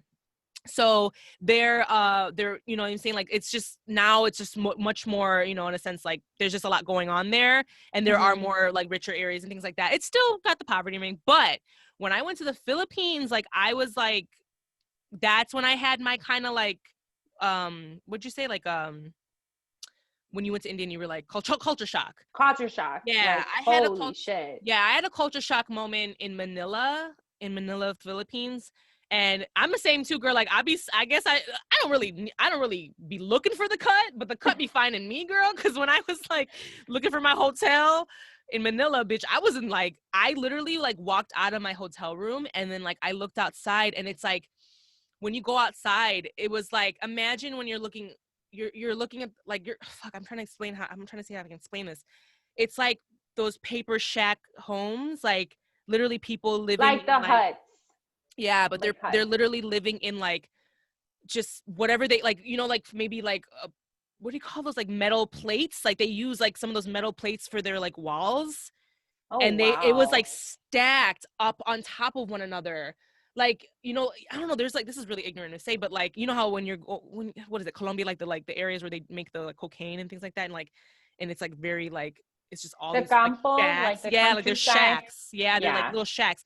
I saw that and I was just kind of like, oh my God, like, you know what I mean? Like, this is how people are living. I was like amazed, but like, it humbles the fuck out of you, you know what I'm saying? But it really makes you really sad. Like, you're just like, holy shit, you know, you're seeing these kids, families living in these shacks, like literally metal plate shacks, just four walls, and they're on top of one another, and they're just all stacked up. And I was just like, oh my God, you know, like this is wild, you know? And then like my hotel was really adamant about saying like, do not walk around with headphones on, rings, jewelry, you know, anything. Your phone, don't pull your phone out. Don't let them know you have a phone. Like, because the poverty is so big there that they were like, they will rob you. Like, they were like really like stern, like please don't. And then also they were like, do not go out after night. Like they were like very sternly like, don't leave the hotel at this time in this area. Like there's different parts of like Manila and Philippines and things like that. Obviously that was just where I was at, but I was just kind of like, whoa, like this is serious. Like I went there because I wanted to go to the Palawan Islands, which is like super beautiful and remote. It's like Fiji almost. It's so gorgeous. So that's why I went to Manila. I didn't really want to stay there. It was the only way I can get to the islands. Yeah. So I had to stay there one night, and I was like, bitch, this shit is like real, you know? And I remember crazy. walking out. I remember I went for like a little walk because I'm like you. I want to see like what I want to see. Like I want to see the culture. I want to experience it firsthand. I'm not a little, you know what I mean? I'm not a little bitch. Like I like to go out and do, you know what I'm saying? Like, hey, you know, what's going on? But at the same time, like, it's not a matter of, you know, I shouldn't have said that. It's not a matter of being a bitch, but it's like, it's a matter of just like experiencing the culture, right? Not being like you want to see what the country really is about versus like just the highlights. Exactly. So I really like wanted to take a walk and just like walk around, and that's when I took that little walk. I was like, holy shit, you know, like, so it really makes you just, it's eye-opening, you know, it's very humbling because it's like, it makes you appreciate everything that you have. You know, I mean, the littlest things, like even just like the ability to just use our limbs, having fresh water to drink, you know, being able to fill your tummy full of food. Like, I'm over here complaining, like, my quarantine ass got big. I'm over here gaining weight, and these fucking kids don't even have anything to eat. Yeah, when I was like in the car in the Philippines, like we had the kids coming up to us all the time, begging for money and food, and it was just super sad. So I completely agree with you on that, because you're just like, fuck, like your heart's so heavy because you want to help them, but then it's like you help that one kid, then there's 100 more behind him in line waiting for and then they all start coming. So if you give one, that's like, I remember the taxi driver was like, don't, because I was like, I want to help. He's like, don't give him. They're gonna all come. He's like, don't open the window. He's like, they'll try to grab your phone, they'll try to grab your arm, like they'll try to break your, like they're desperate. Oh my God. I was like, okay, so Yeah, I don't want to scare no. people, but like, that's just, it's real. It's real. Yeah, but I feel like as I would say you and I are like global citizens, and I feel like to truly be like a global citizen and a like world traveler, staying in the cut and like staying in the neighborhoods where people like don't usually point you really humbles you. Like it makes you like a storyteller. Like it makes you like, wow, I actually was in this country. You know what I mean? Like you get to like meet the people on a whole nother level. Right. It's real. It's real. So yeah, that's it. Let's just move on to the next question, which is, what is the next question? The fuck? I'm like, okay. It's oh, I said, what's your 5 least? Did I already do that? 5 No, least you favorite didn't do that. countries? 5 least. Okay, so what's your 5 least favorite countries to visit? So my number one least favorite country, um, Nick, mate, if you're hearing this, I'm sorry, but I will have to say England. Yeah, girl, it's on my list too. That is my number It's on my one. list. Like, I went there and had a great time. Like, my friend took me that I met in London. I went to go visit him while I was backpacking, and he took me to like a soccer game, a football game, and it was fun. I love his family, but like, I don't know, like, I'm not trying to sound like a like racist person or anything. I like to go to countries where there's culture. Amen. Like Yep. I like to like see culture, and there's no culture for me like in Nope. England. Like it was very like minimal and like I don't know. There's like nothing there that And interests me. expensive as fuck. And expensive, and it was fucking cold, and it's always like Yeah. raining, and I'm Yeah. like, It's miserable. It's miserable. ugh. Like I Ugh. just didn't. There was like nothing like there that pulled me. I'm like, the fuck. I don't know. Sorry, Nick. Love you if you're listening to this or if you hear me. Thank you for taking me to soccer game. My number 2, I would say, is France. Like the Eiffel Tower was beautiful. Paris is beautiful. I saw a lot of different towns in France because of St. Vincent de Paul. I went to France with DePaul, so another scholarship. Good Lord. But like Paris was cool, but people were like really rude there. They just don't like Americans. No. They don't like Americans, so I didn't feel that vibe. And then I would say my third place that I thought was like, ugh, is Slovakia. Super random. I don't know if anyone else has ever been to Slovakia. I went to Bratislava. I did like a weekend trip, and it's like in Eastern Europe, and it's just like this small country. I didn't like, nothing was cool for me. I ate like a McDonald's cheeseburger there too because I was too scared to eat the meat, and I got sick. McDonald's is like my go-to if I don't know anything. Like if I'm scared. Yep. So that's the only thing I could recognize. And then Poland. Poland's my 4th least country. Like Poland was cool to like see the salt mines. The reason I went there is because I went to Auschwitz. So I went to the concentration camp and saw, everything that happened to the Jewish people, which was like fucking mortifying. It's like one of the saddest places you can go. I like saw the history. It was cool to like see the history, but obviously you don't want to see like a genocide. Yeah. So that was like my 4th. And then my 5th like least favorite country was Belgium. I went to Belgium. It was cool, but it was like really similar to like France. Like I went there because I wanted to see the mannequin peas statue, which is this little like angel that's holding his penis and literally it's called the mannequin peas statue. He's like holding his penis. Only and you, like, Senya, would go to a motherfucking country to watch a statue holding its. It was right by Budapest, so I was like, fuck, like I can go to Belgium. So I went to Belgium and ate a lot of waffles and chocolate, and I saw the mannequin peas, but it was like, the nightlife was pretty cool. That's where I fell in love with Delirium, the pink elephant beer. But yeah, it wasn't like super like, those are my least favorite countries. What about you? Yeah, so my 5 least favorite countries, I'll start with the one that I can agree with you on. It's on my list too, is England. Yeah, I didn't care for it. It was expensive. You know, I did the backpacking thing there. I stayed in a pub. It was like a pub backpacking. It was like a hostel, but it was in a pub. And it was so fucking dirty. And it still was it was still like $30 a night. I was like, the fuck? I've stayed in better, you know what I mean? Like I stayed at like a $9 hostel in like, I think it was like Germany or something like that. And it was like way nice compared to this fucking shit. It was disgusting. And yeah, the British pound is just no joke. Like I was like, they're expensive too. I was like, are you kidding me? Like the conversion rate, like with my money, like I can't buy shit out here, you know? Like, and like you said, the food, I'm all about culture, food, you know, and England is a place where it's everyone comes from different countries, right? So it's like, if you are looking for culture, you know, people are gonna, you know, disagree with us and say like, there's culture there. I'm like, yeah, well, it's culture from India because Indian people move there. It's not culture of England. You know what I'm saying? It's like other people that bring their culture there. It's not like have their own culture. You know what I'm saying? And so like, you know, I did the whole tourist bullshit, go see the Buckingham Fountain, Big Ben, Buckingham Fountain and shit. But I was just kind of like, this is whack. And it's, that's how I don't care. So my friend that lives there, I have a friend, Marga, shout out to you, Margarita. She lives there now, but she's like, I would give it another chance if I have a local that I can like, you know what I'm saying? Like give it that experience. But yeah, I'm not in a rush to go back there, honestly. Mm-mm. Yeah. So that's number one for me. Number two is Cuba. Yeah, girl. But you got sick as fuck there.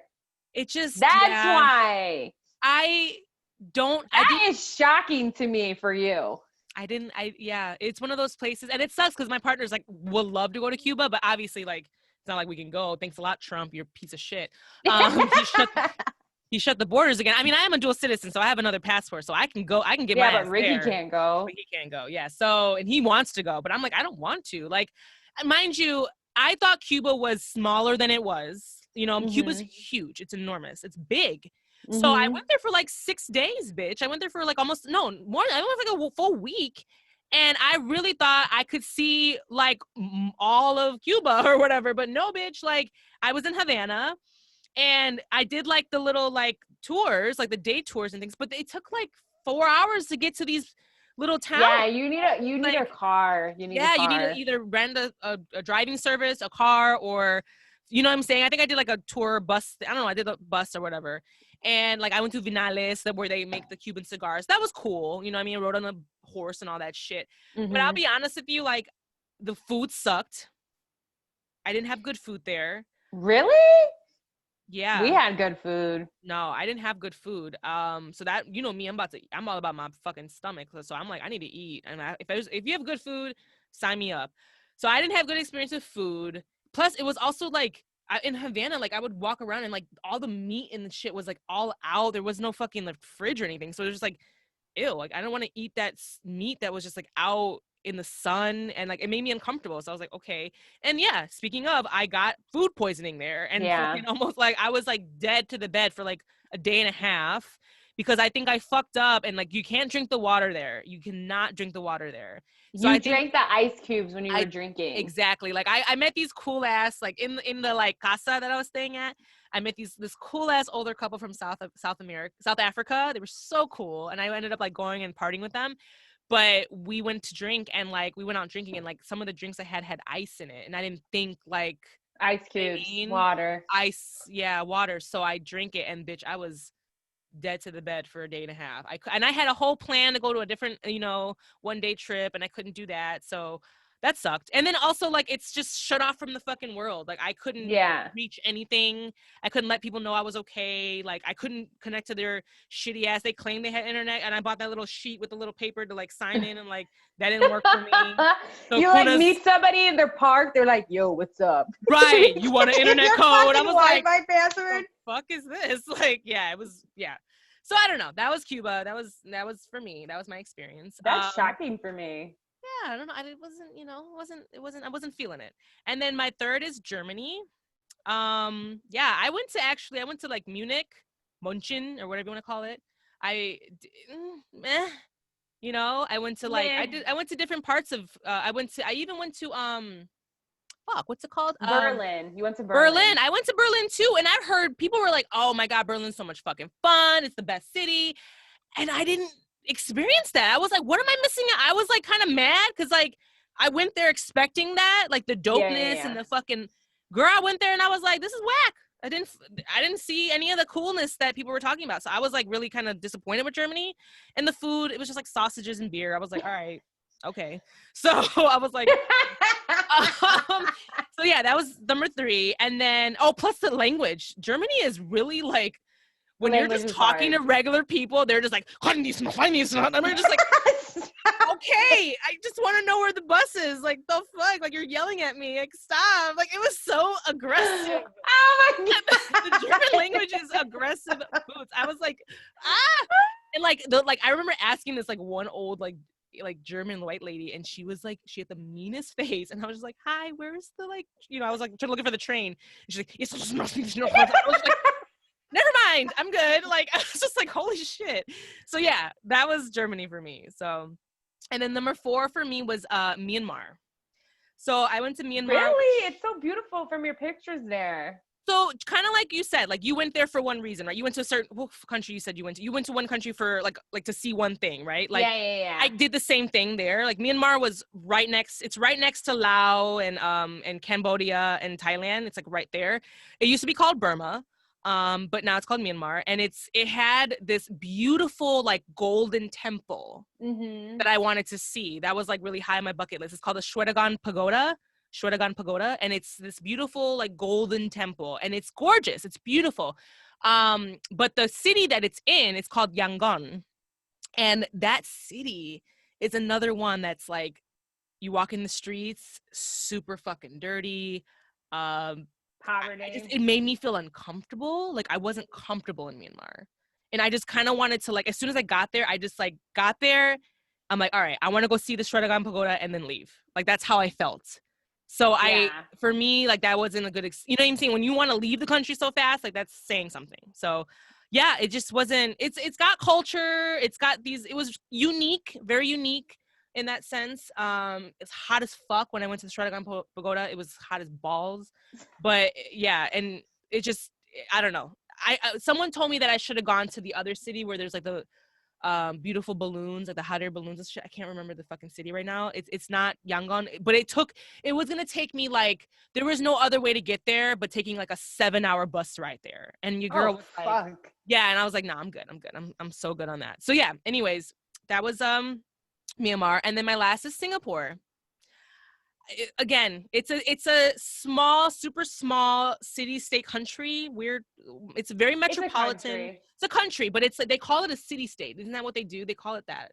Yeah, it's just like it's super like small. It's super fucking small. It's its own country. But it's right. I have to tell you, I feel like it's the cleanest out of all the like very clean Asian countries. It's like the European Asian country in Asia. Right. But it's super posh. It's very like expensive. And like it was small, so I could see it. I saw everything in like a day, and I was like, all right, well, what do I do now? And it was hot as fuck. It is hot as fuck all year round in Singapore. I'm talking balls hot. Like I don't know how people can live there. I don't know. Like I heard like this one girl I met in Melbourne, like she's like, oh yeah, I did like a study abroad or like a teaching abroad thing in Singapore, and like there's actually a demand, like they'll pay you good money to move to Singapore and teach English there.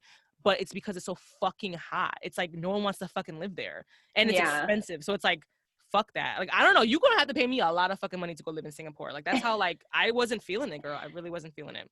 So yeah, that was my 5. We gotta move it along because again we're talking forever, and it's gonna be a long episode, Boots. So let's move it right on to the next question. What is your best memory when traveling?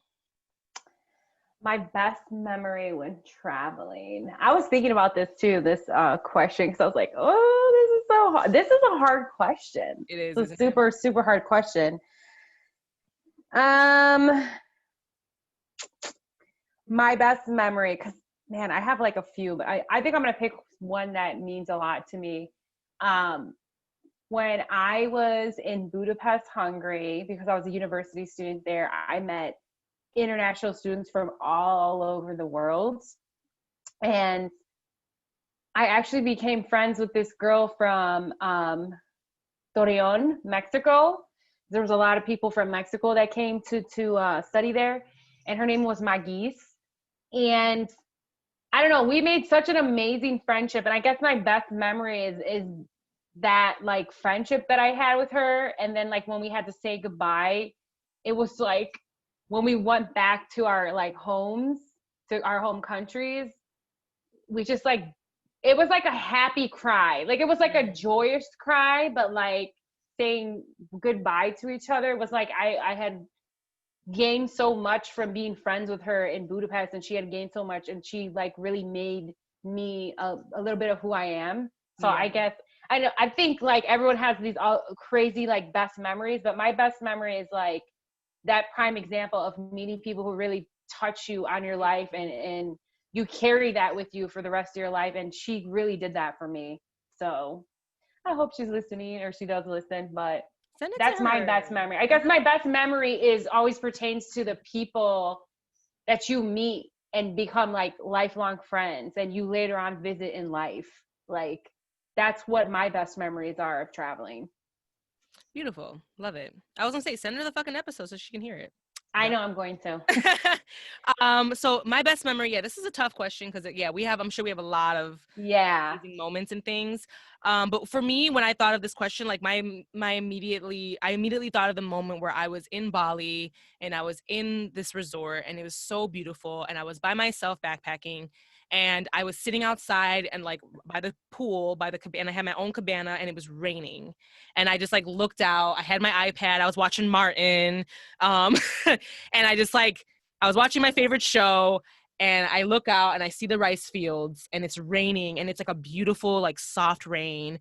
And I just was like, I fucking cannot believe that I'm sitting here at this moment. Yeah. Like, this is amazing. Like, Mm-hmm. it was so beautiful that part of me was like, and I loved traveling alone. I really did. I really loved it. I wasn't like fiending like a partner or anything, but at that moment I was like, it would be so beautiful to share this with somebody, because it was so magical. I was like, oh my God, I can't believe I'm sitting here in Bali and this is happening. It's just like it was like moved to almost like tears. It was beautiful. So that was my moment that I remembered. That was like a really good moment. So anyways, let's move on to the next question, which is, what is your scariest moment when traveling? Oof, I got a few. I almost wanted to share my Thailand story, bitch, but I was like, I already shared it, girl. Don't do it. I know. That fucking bitch. I know. And I was like, I don't want to start no shit. Fuck her. My scariest moment was in Brazil. Yes, I was gonna say, you better tell that story, because that story's wild. That shit was scary as fuck. So I was in Brazil traveling by myself. I had met a friend in Thailand, and in the hostel became really good friends with her, and she was from Brazil. And she was like, you should come visit me. And I'm like, okay, I will. So I went to Sao Paulo and I visited her and I stayed with her. I was there for like 2 weeks. I stayed with her for a week, and then I like left and I went and stayed in a hostel and did my own thing and kind of traveled around Brazil. And in Sao Paulo, there's this like, it's like a maze of art, basically. Like all these street artists go, and it's like this really cool fucking thing that you go to.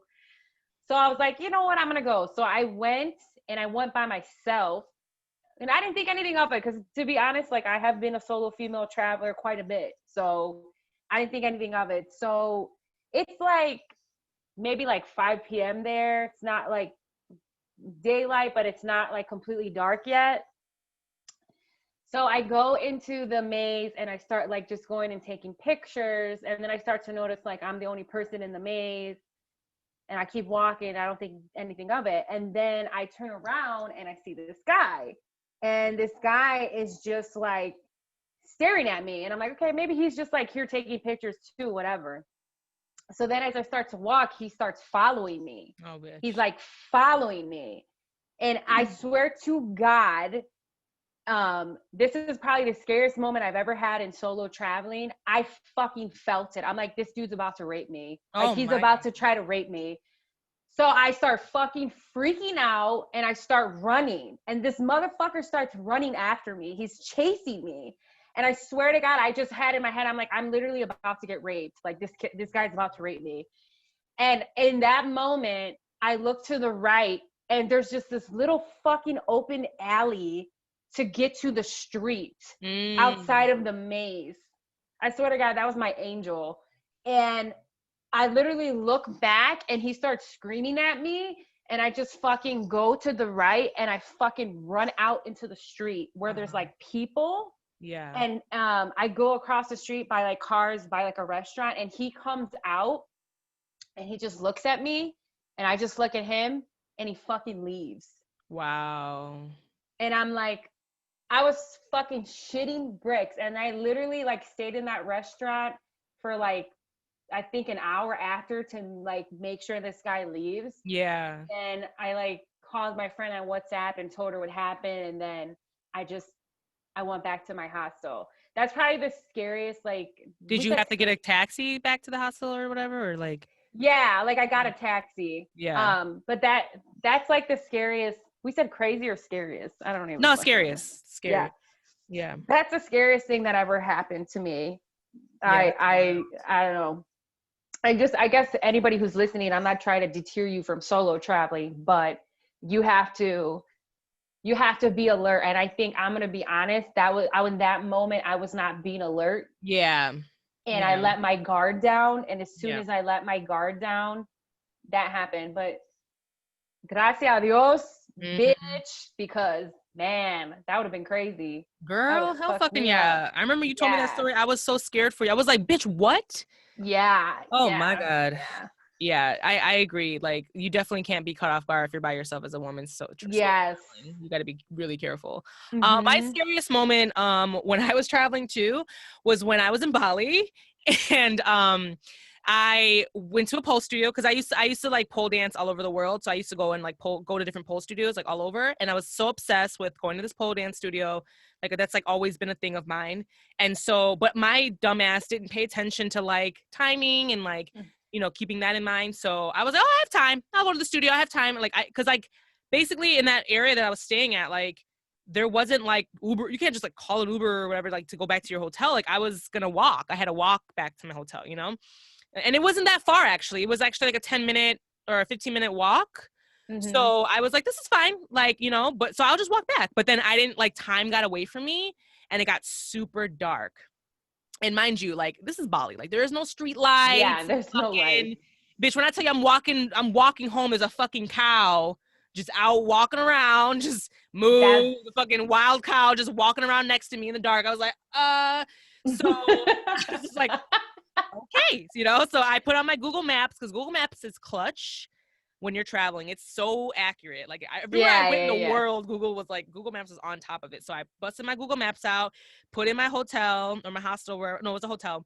And I like watched where I was walking to make sure I was walking the right way, you know? And so I was like looking down, but girl, when I tell you, like I went to a road, it's dark now, right? It's fucking dark as fuck. There's a fucking cow chilling. And then I look to the right, there's a road that goes this way. And that was the faster route to get to my hotel. But when I go there, there's a pack of fucking dogs like chilling over there, right? And they just like it's like a wolf pack. Like they're all looking at me. And I was like, and we're not in America. This is, you know, I'm in Indonesia. So these are some country dogs. They're wild animals. You know they look for food, you know, so they're gonna attack me, you know. So, and then there was another route to go that way. My dumbass was like, well, it's a lot faster if I walk that way. So let me go to that way towards the dogs. So my dumbass walks towards the dogs and they're looking at me and I'm walking and I'm trying to give them as much space as I can. But no, bitch, when I tell you they bucked at me like, bitch, and not, they started barking and running towards me. Oh my God. I fucking was like, okay, you win. I won't go that way. I'll go the other way. Like I had to like walk the other route. Like I could still get to the hotel, but it was gonna take a lot longer. But I was like, all right, I gotta do it because these fucking dogs are gonna attack me. Like they straight up was like, no, bitch, this is our territory. You're not allowed over here. So yeah, that was my dumbass moment. But I really was about to get attacked by wild dogs. That's scary as fuck. Bitch, yeah, because like, you know how dogs are, girl. You know what I'm saying? Like they're animals. They're wild, right? Senia's showing her arm. Like she has 2 pit bulls and one of her pit bulls, rest in peace, attacked her. Not attacked her, but she got aggressive. She was like, she didn't attack me. I said that. I was like, she didn't attack. She was fighting with her sister and I stuck my arm and my arm got cut on one of their mounts. I still to this day, I don't even know if it was Rock Zero Star, but Oh, really? You don't know if it was? no, they were trying to fight with each other, and my dog mom was like, "No, bitch," but they said no, bitch, and I got 19 stitches. Yeah, she got a wild thing on her. She got a wild scar on her arm from her dogs, but it just shows you, you can't, don't be fucking bucking up like you're in another country. You are not the mother of dogs. I'm not the mother of dogs. I'm the mother of Georgie, okay? Which I don't even know where my cat is. My cat's like, bitch, I'm sick of you. So I want my window back. But anyways, that was that was the scariest moment. Let's move on to the next question. What shocked you about traveling? What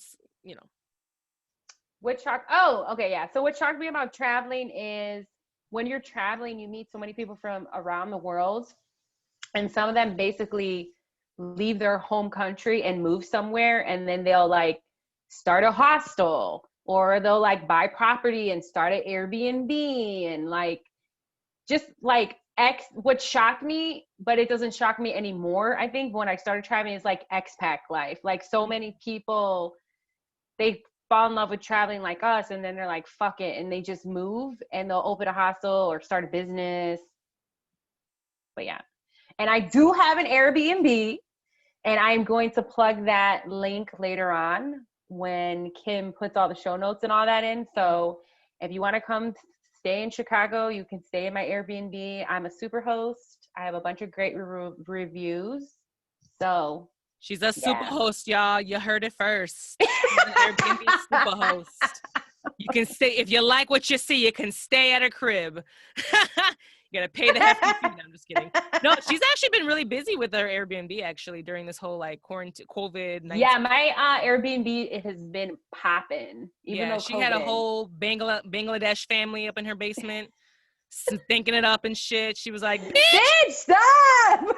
Hey, that's real though. That's real tea.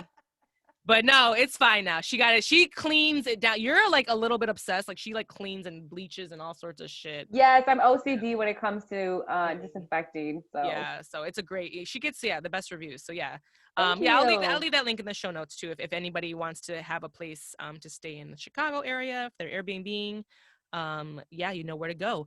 Let's move on. So what's the next question?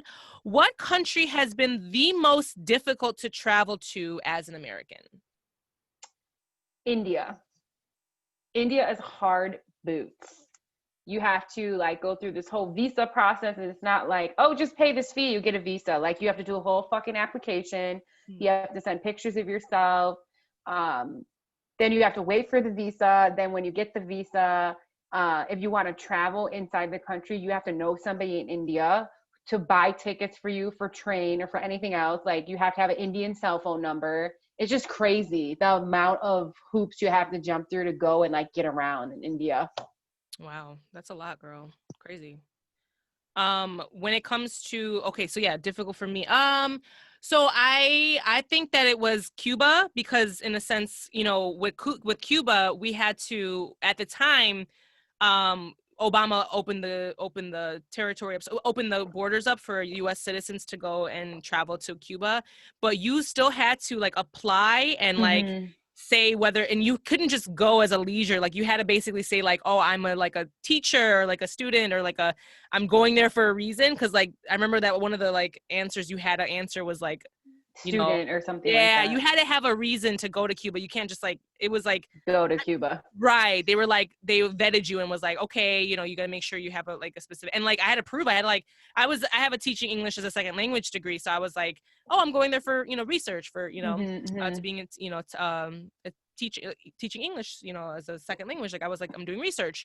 So I did that. And like, I had a sense, like I had to prove it. And like, yeah, they let me come, but like, yeah, it was one of those things where it was the first time I actually had to do that in the country. I was like, whoa, like I have to do this to go here. Okay.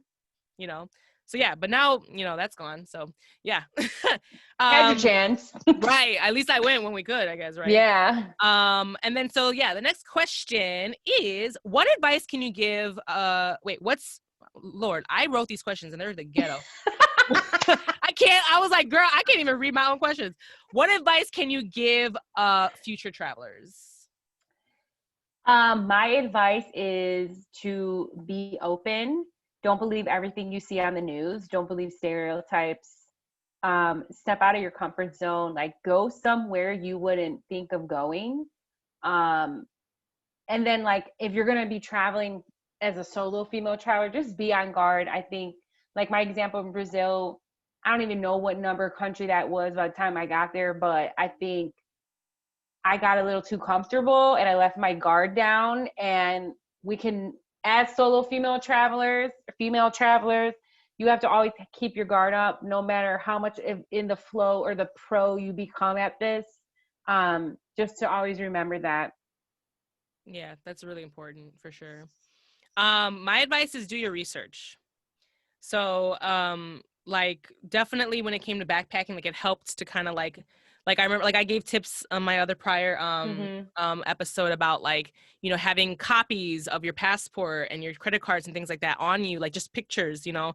That was a really good handy like tip that I did from just doing research, looking up things and like talking to people, having the fake, you know, having the dummy wallet, you know, Yeah. that way, like if you were getting robbed, you The could just give strap them thing. that. Yeah, like there's just like so much things that if you do your research and you like actually like ask and like, you know, also like, you know, on Facebook there's all these groups you can add yourself Yeah. to. I mean, I'm a part of like so many groups now, you know, just from getting research and everything for the podcast.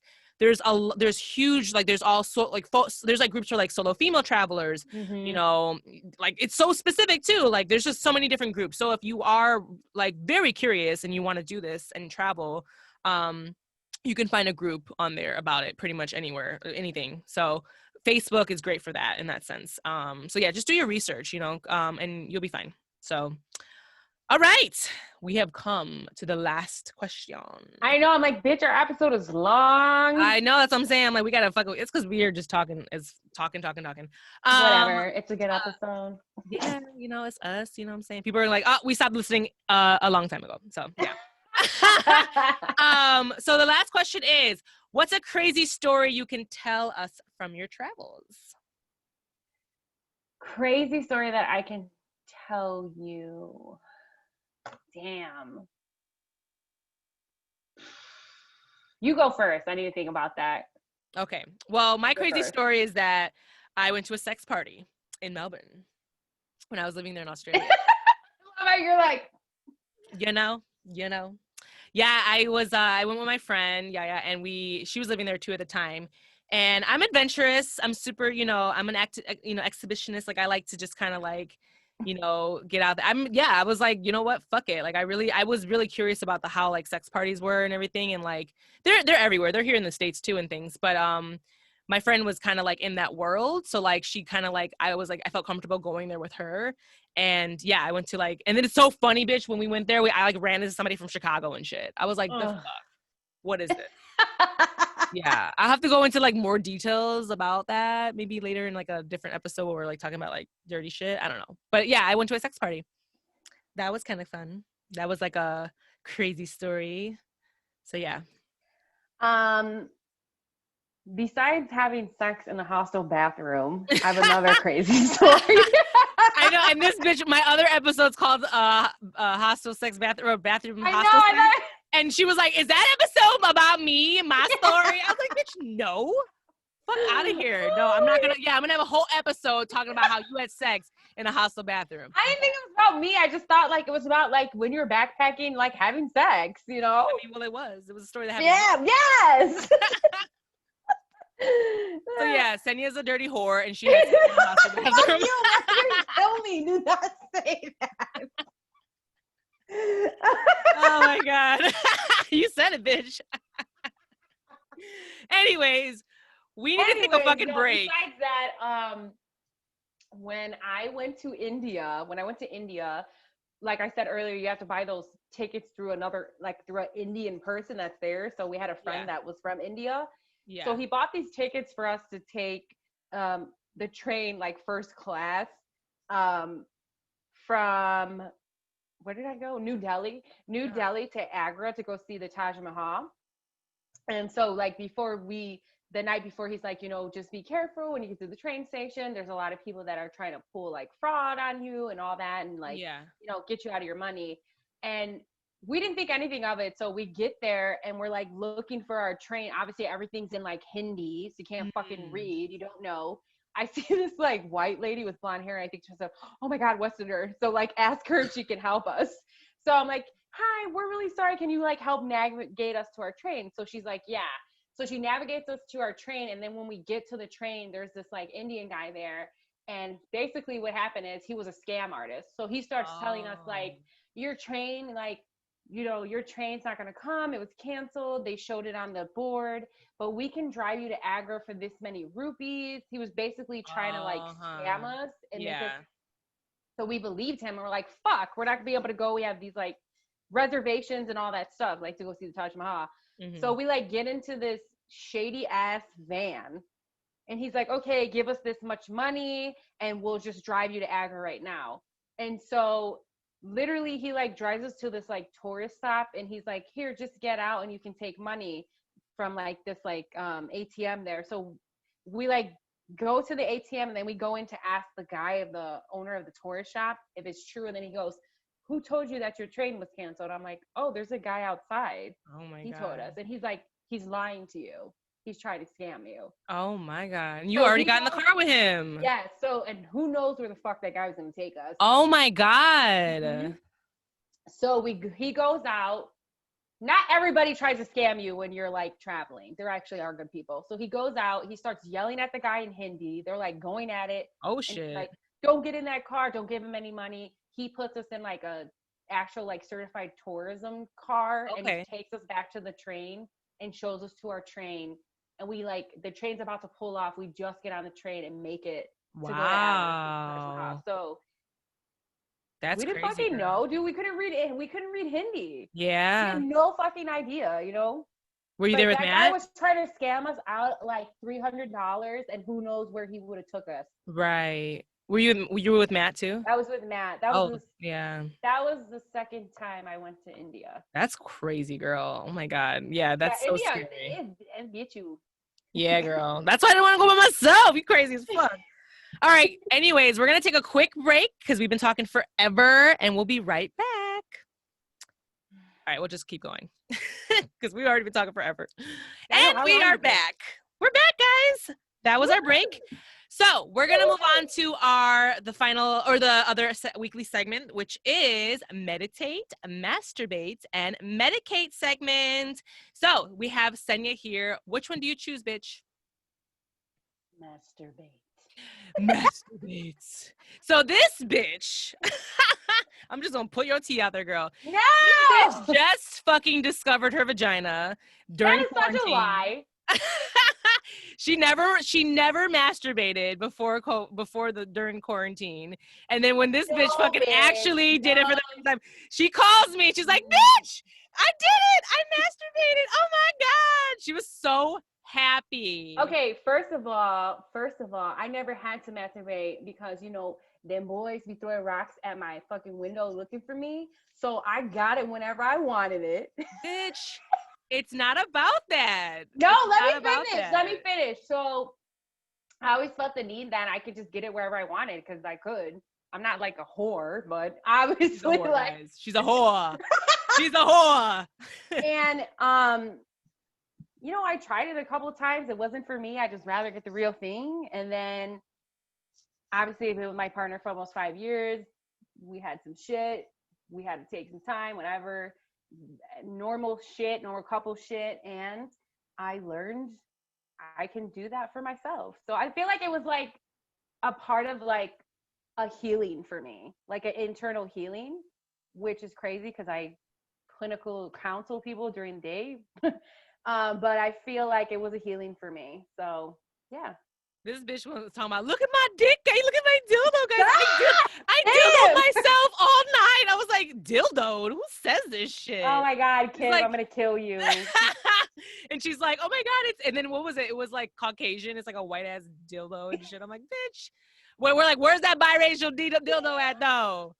What the fuck? I need to give you a fucking, like, I need to introduce you to a shock rub. Like, you need to, like, try that. Like, seriously. I do need a shock rub. I want to Fuck try those, it. like, plastic dildo. They're not good for your body. It's really not. And you're all about putting good things in your body and, like, not having, like, harm. Well, I mean, I haven't done it again in a while, but No, it's just, it's good. It's actually healthy. Like, it's a good thing to do. But it's no, like, I just think it's okay. I'm not like, to all you masturbators, go masturbators. What I'm saying is, like, I haven't felt the need to lately. So you be using your man as a fucking dildo. I swear. yes. This bitch is like, she just like demands it. Like, I'm horny. Lay down.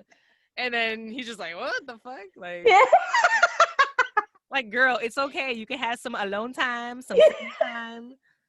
So you can dildo yourself. I am done with you. You chose masturbate, bitch. You chose it. Yeah, I didn't know you were gonna put my complete life on here. Jesus. Welcome to my podcast, bitch. Welcome. Well, that's good. No, I seriously, no, in all seriousness, I really do want you to try like a shock rub. I really think that it'll resonate with you on a different level. Because it's just, when you put those other things in your bodies, like I'm still trying to wean myself off of like videos and watching porn and things like that. It's really tough. It's just, I'm lazy, bitch. I just want to see it in my face and then, but if you have like a crystal wand, is what I'm talking about, guys. So there's like shock rub is just a brand of it, but there's a crystal wand, so you can just choose whatever stone or crystal that resonates with you, and that becomes what you insert in you, and it's like all natural. It's not going to leave any residue in you, and it is a whole nother. You create like a relationship with, as opposed to like this plastic fucking thing from China that you're shoving in you. I truly believe in that. So yeah. I hope that you consider it, and I hope you think about that for the future if you need it. So if, your partner ever leaves, goes away for work or some shit, then you can fucking do it. Anyways, so yeah. Thanks for that, though. Thanks for sharing. I appreciate that. Matt's gonna kill you, but whatever. So yeah, let's move on to the quote of the day. So the quote of the day I chose because of our subject title that we're, talking about, all about travel. So here it is. And it says, once you have traveled, the voyage never ends, but is played out over and over again in the quietest chambers. The mind can never break off from the journey. And that is by Matt Conroy. Yeah. I love it. Cause it's just like just this whole episode, we've just been talking about our experiences, our travels, we have stories for days, and it's like, you don't forget them, you know what I'm saying? And then some things will like happen, and then you're like, oh my God, I remember this. Like you said, like, you're like, oh my God, I actually went to Switzerland. Like, holy shit, I forgot about it, Same, you know what I'm saying? I had to think about the times where I was like, oh my God, I went to Myanmar. Oh my God, that's crazy. Oh yeah, Fiji. Oh yeah, totally, right? So it's just like all these adventures, you know what I'm saying? Like, this is something you can't buy, you know what I mean? Like, yeah, I used to be one of those people that are like, okay, let me go buy the latest thing, the latest bag, shoe, or whatever the fuck. But like, honestly, how long do you have that for? And then you have it for a little bit, and then that high goes away, and then you want something else, right?